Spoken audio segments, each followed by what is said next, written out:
नमस्कार दोस्तों। तो आइए ब्लड ग्रुप के लेक्चर को आगे बढ़ाते हैं। ब्लड ग्रुप इन ह्यूमंस के ऊपर ये दूसरा लेक्चर है। एक लेक्चर मैंने ऑलरेडी अपने इस चैनल एनसेफेलॉन्स वर्ड पर अपलोड कर दिया है, कुल 15 मिनट का है। और अब आज मैं जो कुछ भी इस लेक्चर में चीज़ों को आगे प्रोसीड करूँगा वो तमाम चीज़ें उसी पर बेस्ड होंगी जो मैंने पिछले लेक्चर में बताई हैं। तो बेहतर ये होगा कि आप पहले उस 15 मिनट के लेक्चर को देख लें, तो फिर आज का लेक्चर स्टार्ट करें, तो आपको चीज़ें आसानी से समझ में आएंगी और आप इस लेक्चर में बोले जाने वाली तमाम चीज़ों को रिलेट कर पाएंगे। उस 15 मिनट के लेक्चर में मैंने कुछ इंपॉर्टेंट बातें बताई थी, क्या कुछ कहा था उसको मैं अभी 2-4 मिनट में समराइज़ कर देता हूँ। उस लेक्चर में मैंने शुरुआत में ये बताया था कि ये टॉपिक क्यों इतना इंपॉर्टेंट है, क्यों मैंने इसको चूज़ किया पढ़ाने के लिए। एक तो ये थोड़ा टफ भी है और दूसरा इससे सवाल आने तय होते हैं। सवाल 3-4 वैरायटी के आते हैं। क्या क्या वैरायटी होती है मैंने पिछले लेक्चर में बताया था। हालांकि दो जो मुख्य पैटर्न होते हैं सवाल पूछने के, एक तो होता है इनहेरिटेंस बेस्ड, दूसरा होता है blood group transfer based. Blood group transfer में क्या आता है कि इसमें जो दो व्यक्तियों के बीच में खून का आदान प्रदान होता है, इस तरह से सवाल पूछता है। थियरी बेस्ड 2-4 लाइनें लिख देगा। कोई व्यक्ति है, गाड़ी से जा रहा है, उसका फला ब्लड ग्रुप है, उसका कहीं एक्सीडेंट हुआ तो 4 विकल्प दे देगा कि इसको कौन कौन सा ब्लड दिया जा सकता है, कौन कौन सा नहीं दिया जा सकता है। एक तो ये रहता है। दूसरा इनहेरिटेंस बेस्ड रहता है कि माँ बाप का ये ब्लड ग्रुप है तो बच्चे का कौन सा ब्लड ग्रुप हो सकता है, कौन सा नहीं ब्लड ग्रुप हो सकता है। माँ बाप पॉजिटिव हैं तो क्या बच्चा निगेटिव हो सकता है ब्लड ग्रुप में। इस तरह के सवाल खूब पूछे जाते हैं।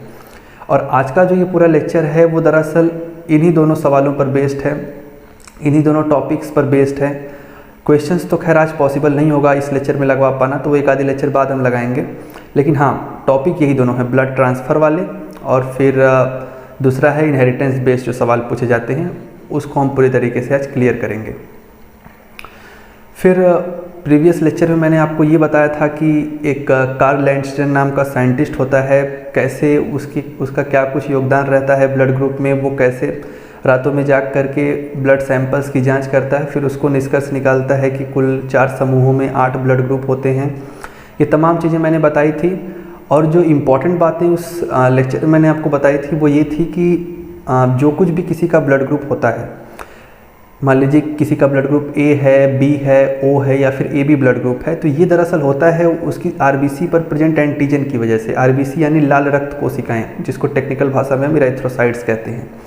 हमारी आरबीसी पर ढेर सारे एंटीजन प्रेजेंट होते हैं, A antigen, B antigen, M antigen, N antigen, RH antigen. फिलहाल हमको ए और बी पर ध्यान देना है, ए एंटीजन और बी एंटीजन। तो आरबीसी की सरफेस पर जो भी एंटीजन प्रेजेंट होता है उसी के रेस्पेक्टिव हमारा ब्लड ग्रुप बनता है या तैयार होता है।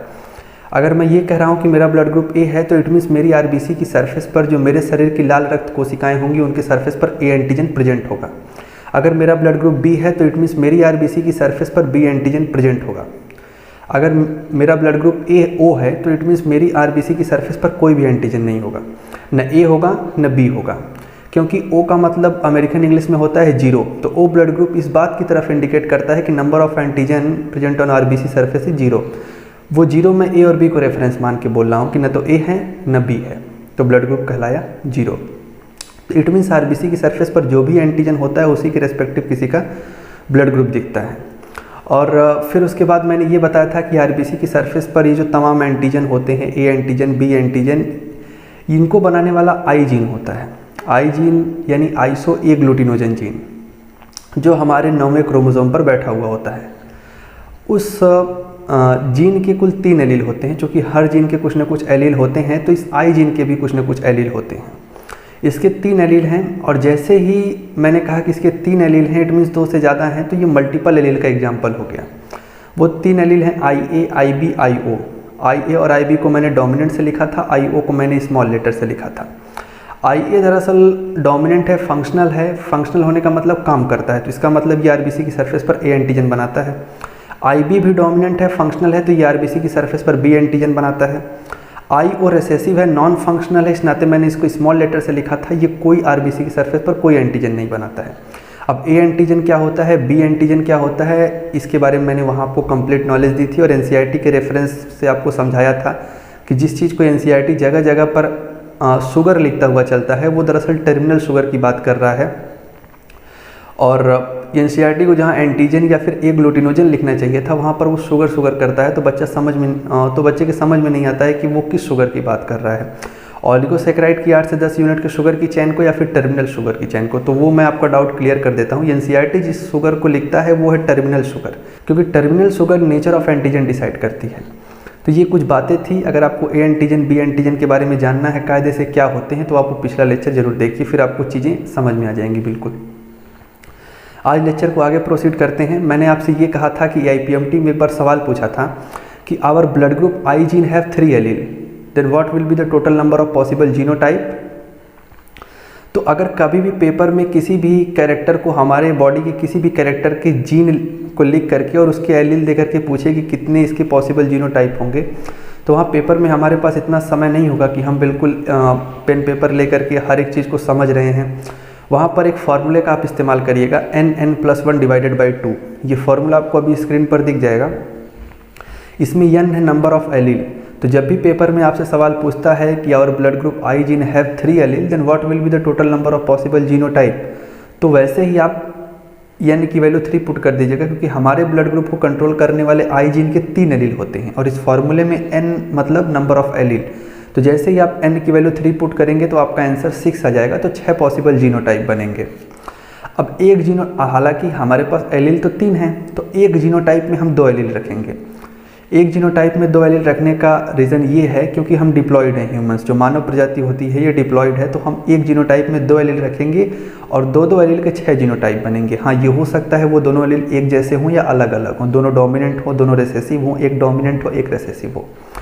अब वो 6 पॉसिबल जीनोटाइप्स क्या होते हैं जरा उनको देख लेते हैं। ये चीज़ें आपको हेल्प करेंगी आगे जो इनहेरिटेंस बेस्ड सवाल पूछता है कि माँ बाप का ब्लड ग्रुप ये है तो बच्चे का ब्लड ग्रुप फला है, इस तरह के जो सवाल पूछता है उसमें आपको ये चार्ट काफ़ी हेल्प करेगा।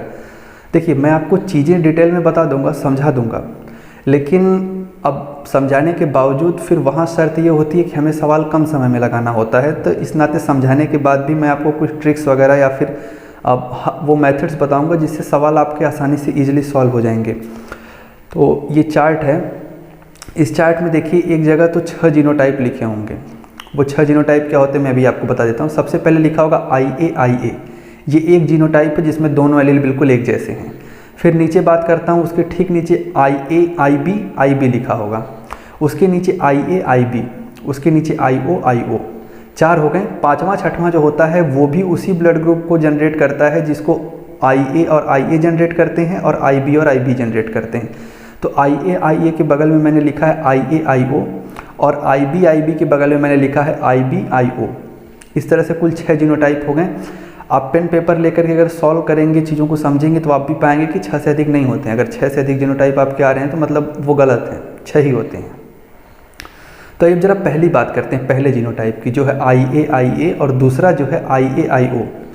तो अब देखिए, ए तो डोमिनेंट है, फंक्शनल है, तो वो ए एंटीजन बनाएगा, लेकिन IO रिसेसिव है, नॉन फंक्शनल है। नॉन फंक्शनल का मतलब काम नहीं करता है, तो वो कोई एंटीजन नहीं बनाएगा। तो पहले जो दोनों जीनोटाइप हैं उनसे तो ए एंटीजन बनना बिल्कुल तय है आरबीसी की सरफेस पर। इस नाते देखिए, इधर तो मैंने जीनोटाइप लिखा है, फिर उसके ठीक आगे मैंने एंटीजन लिख रखे हैं ब्रैकेट में। एंटीजन को ए ग्लूटिनोजन भी कहते हैं। तो जब कभी पेपर में आपको ए ग्लूटिनोजन दे तो कभी कंफ्यूज मत होइएगा। ए ग्लूटिनोजन भी दरअसल सिनोनिम्स है, पर्याय है, पर्यायवाची है एंटीजन का। तो एंटीजन कहे या ए ग्लूटिनोजन कहे, बात एक ही है। तो जीनोटाइप के उस साइड एंटीजन है, तो IA और IO से हर हाल में ए एंटीजन आरबीसी की सरफेस पर बनेगा। ए डोमिनेंट है, IA डोमिनेंट है, IO रिसेसिव है। तो इस नाते पहले जो जीनोटाइप दोनों हैं उनसे ए एंटीजन बनेगा आरबीसी की सरफेस पर। दूसरा जो जीनोटाइप है वो है IB और दूसरा है IBIO, जो सेकंड केस है। इसमें देखिए IB डोमिनेंट है, फंक्शनल है, तो बी एंटीजन बनेगा। IO रिसेसिव है, नॉन फंक्शनल है, तो कोई एंटीजन नहीं बनाएगा। तो सेकंड केस में बी एंटीजन आरबीसी की सरफेस पर बनेगा। तीसरा है IA भी डोमिनेंट है, IB भी डोमिनेंट है, दोनों डोमिनेंट है, दोनों फंक्शनल है, तो दोनों एंटीजन आरबीसी की सरफेस पर बनेंगे। इस नाते इसके सामने मैंने एंटीजन में लिख रखा है AB antigen, A and B दोनों। लास्ट है IO, दोनों रिसेसिव है, दोनों नॉन फंक्शनल हैं, तो आरबीसी की सरफेस पर कोई एंटीजन नहीं बनेगा। तो इस तरह से 4 एंटीजन हो गए आपके, 4 एग्लूटिनोजन हो गए, A, B, AB और चौथा है 0, उसमें कोई एंटीजन नहीं बनेगा। तो इस तरह से 4 केस हो गए। अब मैंने आपसे कहा था कि आरबीसी की सरफेस पर जो भी एंटीजन होते हैं वही इस बात को निर्धारित करते हैं कि हमारा ब्लड ग्रुप क्या होगा। अब अगर आरबीसी की सरफेस पर ए एंटीजन है तो इट मीन्स हमारा ब्लड ग्रुप क्या होगा, ए होगा। तो आप देखिए जो जीनोटाइप है ठीक उसके राइट हैंड साइड में ब्लड ग्रुप लिख रखा है, तो वहाँ अगर ए एंटीजन है तो इसका मतलब अगर वहाँ आरबीसी की सरफेस पर लाल रक्त कोशिकाओं पर ए एंटीजन है तो ब्लड ग्रुप इधर ए बनेगा, बी एंटीजन है तो ब्लड ग्रुप बी बनेगा, अगर ए बी एंटीजन है तो ब्लड ग्रुप ए बी बनेगा, कोई भी एंटीजन नहीं है, जीरो एंटीजन है तो ब्लड ग्रुप ओ बनेगा। मैंने अभी आपको बताया ओ का मतलब होता है अमेरिकन इंग्लिश में जीरो। तो ओ ब्लड ग्रुप का व्यक्ति इस बात की तरफ इंडिकेशन करता है कि number of antigen present on my RBC is zero. वो मैंने नंबर ऑफ एंटीजन जीरो कहा है ए और बी को रेफरेंस में लेकर के, ना ए है ना बी है। तो इस तरह से 4 ब्लड ग्रुप हो गए। ब्लड ग्रुप का कैरेक्टर एंटीजेनिक कैरेक्टर है, एंटीजन की वजह से होता है, एक तरह का जेनेटिकल कैरेक्टर है। जीनोटाइप ये रहे और उसके बाद मैंने फिनोटाइप आपको अभी बता दिया जो कि ब्लड ग्रुप है। ब्लड ग्रुप का कैरेक्टर फिनोटाइप है, हालांकि वो बात अलग है, बाहर से दिखता नहीं है। जब हम कहीं अपना ब्लड ग्रुप बताते हैं, मेंशन करते हैं, किसी डॉक्यूमेंट पर लिखते हैं, तो वो ब्लड ग्रुप का कैरेक्टर एक फिनोटाइप है, पर हालांकि वो बात अलग है कि हमारे शरीर के अंदर होता है, बाहर से दिखता नहीं है। तो इस बात से कंफ्यूज मत होइएगा। ब्लड ग्रुप का कैरेक्टर एक तरह का फिनोटाइप है, एंटीजेनिक कैरेक्टर है, जेनेटिकल कैरेक्टर है। जीनोटाइप भी बता दिए मैंने, बगल में फिनोटाइप ब्लड को भी बता दिया। अच्छा, अब अगर ब्लड ग्रुप का कैरेक्टर केवल और केवल एंटीजन तक सीमित रहता तो ये कोई इतना बड़ा कैरेक्टर नहीं होता। समस्या होती है एंटीबॉडी से। जैसे हमारे शरीर में आरबीसी की सरफेस पर कुछ एंटीजन है, जगह जगह एंटीजन है, तो उसी तरह हमारे शरीर में एंटीबॉडी भी होती है। हालांकि भगवान ने हमारे शरीर का निर्माण कुछ इस तरह किया है कि हमारे शरीर की एंटीबॉडी हमारे शरीर के एंटीजन को कभी नुकसान नहीं पहुंचाती, वो तो बाहर से आने वाले एंटीजन को, फॉरेन पार्टिकल्स को नुकसान पहुंचाती हैं। लेकिन कभी कभार कुछ ऐसे म्यूटेशंस होते हैं शरीर में जिनकी वजह से हमारे शरीर की एंटीबॉडी हमारे शरीर के एंटीजन को खत्म करने लगती हैं, तो ये फिर अलग बीमारियों का रूप ले लेती हैं। वो बीमारियां क्या होती हैं वो आपको ह्यूमन हेल्थ एंड डिजीज़ के चैप्टर में मिलेंगी। आज तो इतना समझिए कि जैसे हमारे आरबीसी पर एंटीजन होते हैं, तो ठीक उसी तरह हमारे ब्लड का जो प्लाज्मा होता है, यानी जो तरल हिस्सा होता है, जो लिक्विड सेक्शन होता है, उसमें इनके लिए एंटीबॉडी भी होती है। जैसे मैं कहता हूँ अगर ए एंटीजन है तो इसको ख़त्म करने वाली एंटीबॉडी को स्मॉल ए से लिखते हैं। एंटीजन कैपिटल बी है तो उसको किल करने वाली एंटीबॉडी को स्मॉल बी से लिखते हैं। अब मैंने आपसे कहा कि भगवान ने हमारे शरीर का निर्माण इस तरह किया है कि हमारे शरीर की एंटीबॉडी हमारे शरीर के एंटीजन को ना खत्म कर पाएँ। तो अगर मेरी आरबीसी पर ए एंटीजन है, यानी मेरा ब्लड ग्रुप ए है, तो मेरी आरबीसी पर ए एंटीजन होगा, तो ये इस बात की तरफ इंडिकेट करता है कि मेरे ब्लड की प्लाज्मा में ए एंटीबॉडी नहीं होगी। क्योंकि अगर ए एंटीबॉडी मेरे ब्लड के प्लाज्मा में होगी और ए एंटीजन मेरे आरबीसी के ए एंटीबॉडी मेरे ब्लड के प्लाज्मा में होगी और अगर ए एंटीजन मेरे आरबीसी की सरफेस पर होगा, तो वो एंटीबॉडी इस एंटीजन को तुरंत खत्म कर देगी। ऐसा इस वजह से होता है क्योंकि एंटीबॉडी एंटीजन रिएक्शन होता है, जिसकी वजह से खून के थक्के जमना शुरू हो जाते हैं शरीर में, और जिसे मेडिकल साइंस में या डॉक्टर की लैंग्वेज में clotting and clumping of blood बोलते हैं। तो आरबीसी की सरफेस पर जो एंटीजन होता है उसको खत्म करने वाली एंटीबॉडी ब्लड प्लाज्मा में नहीं होती है, रिवर्स होती है। अगर आरबीसी की सरफेस पर ए एंटीजन है तो ब्लड प्लाज्मा में बी एंटीबॉडी होगी। किसी की आरबीसी की सरफेस पर बी एंटीजन है तो ब्लड प्लाज्मा में उसको खत्म करने वाली एंटीबॉडी बी नहीं ए होगी। रिवर्स तरीके से पाए जाते हैं, और इस रिवर्स तरीके से पाए जाने को हम कॉम्पेटेबल अरेंजमेंट कहते हैं। तो इस नाते जहाँ आपको इधर एंटीजन दिख रहा होगा उसके ठीक सामने एंटीबॉडी दिख रही होंगी। एंटीबॉडी को एग्लूटिनिन कहते हैं। इस नाते एंटीजन एंटीबॉडी रिएक्शन को एग्लूटिनेशन भी कहते हैं। एक तो एग्लूटिनोजन और एग्लूटिनिन में होने वाले रिएक्शन को एग्लूटिनेशन कहते हैं, यानी एंटीजन एंटीबॉडी रिएक्शन। तो बगल में उधर आपको एंटीबॉडी भी दिख रही होंगी। तो अगर एंटीजन ए है तो एंटीबॉडी स्मॉल बी होगी, एंटीजन बी है तो एंटीबॉडी स्मॉल ए होगी।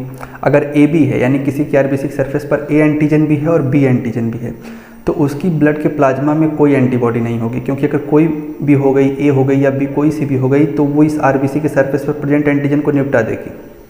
एंटीजन एंटीबॉडी रिएक्शन होगा, फिर clotting and clumping of blood होने लगी, खून के थक्के जमना शुरू हो जाएंगे।